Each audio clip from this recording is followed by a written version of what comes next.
Well, as we've talked about the future of the LCMS, about youth and young adults, pastoral formation, mission, and theology, there's one theme that quietly showed up again and again and again in the survey. It's not a strategy, it's not a structure, it's not a policy, but it's a reminder. So today I want us to slow down for just a moment and return to what matters most, and to give you, an opportunity to join in something very powerful that's happening very soon.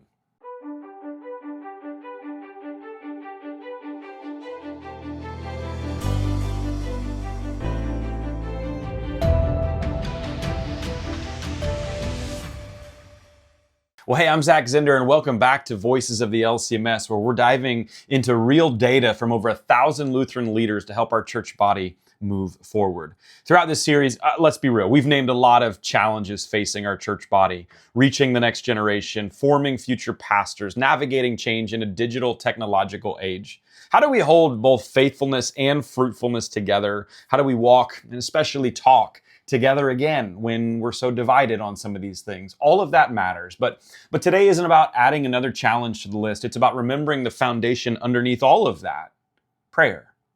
As part of the State of the LCMS survey, over 1,000 Lutheran leaders shared what they're seeing, feeling, and experiencing across our synod. And when leaders were given space to write freely, outside of multiple choice answers, about what our top challenges are, something beautiful but also humbling kept surfacing. Here's a few of the actual responses. One leader wrote that we need to deal with reality. Church attendance will continue to decline without fervent prayer. Another said we need to focus on worship, Bible study, and prayer. Another question was around what's the number one contributing factor if your church is growing to church growth? And it was awesome to see prayer come up. One response said there's a new young leadership in a congregation like ours. We value the gospel above anything else, and we pray fervently. Another said prayer is the reason. It's the pastor and people working together with God in the mission of the church. And another said prayer and discipleship-focused outreach. Different contexts, different sizes of churches, different leaders, but the same heartbeat, saying that prayer isn't a footnote, it's the starting point. And this isn't just something that modern church leaders are rediscovering. It's something our own tradition was built on. Think about Martin Luther. At the height of the Reformation, was not just a theologian, a preacher, and a reformer. He was a man of prayer. He structured his day around prayer. Morning and evening prayer. He prayed the Psalms, the Lord's Prayer, Scripture read slowly, and prayed deeply. In fact, Luther often said that on his busiest days, the days when the pressure was the greatest, that he prayed more, not less. He didn't pray because he had extra time. He prayed because he knew he didn't stand a chance without God. And that matters for us because the Reformation didn't move forward by force, but by bent knees. And that's biblical. Psalm 127 reminds us, verse 1, unless the Lord builds the house, those who build it labor in vain. Not unless the synod builds it, or unless the district builds it, or unless the pastor builds it, or the seminaries build it, I build it. No, it's unless the Lord builds it.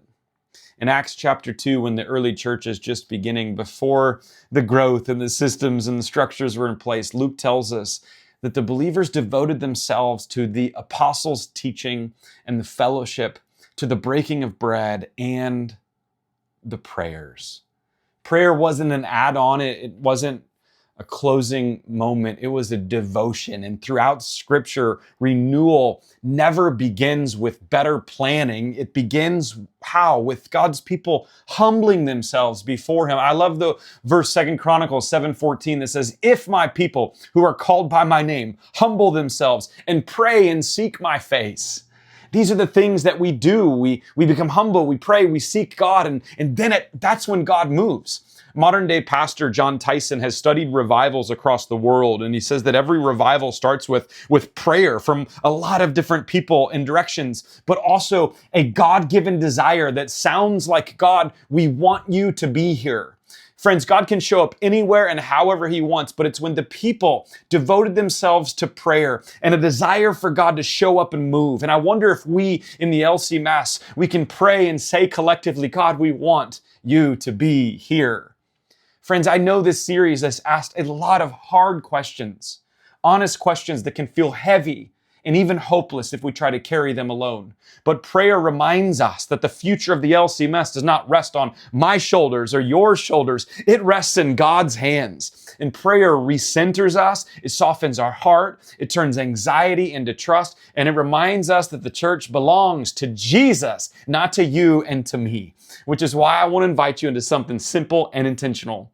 Starting January 4th, I've invited 21 pastors, friends, church workers, lay leaders, men and women across our synod to join me in 21 days of prayer for the LCMS.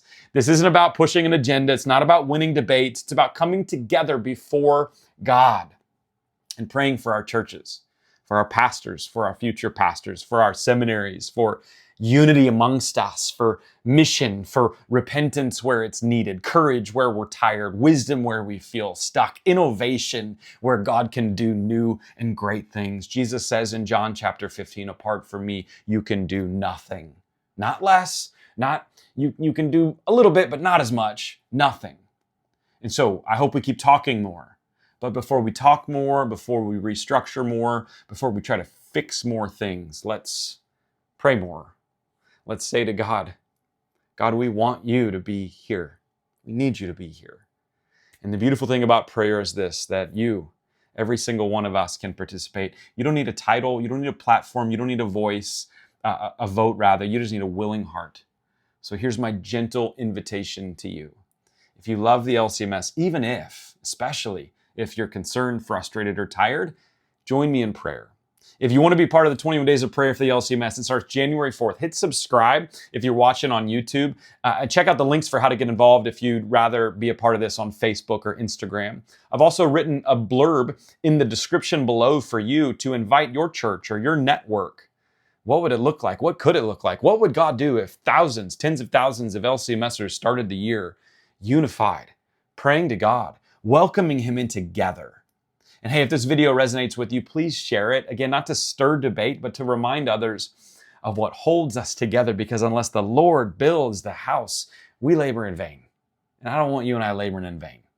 So grace and peace, y'all. And a quick reminder that if you want more Voices of the LCMS videos, they're going to continue to come on this channel. And that 21 Days of Prayer for the LCMS is also on the Red Letter Living channel. So hit subscribe, and I'll see you next week as we start praying to the Lord in 2026. God bless you.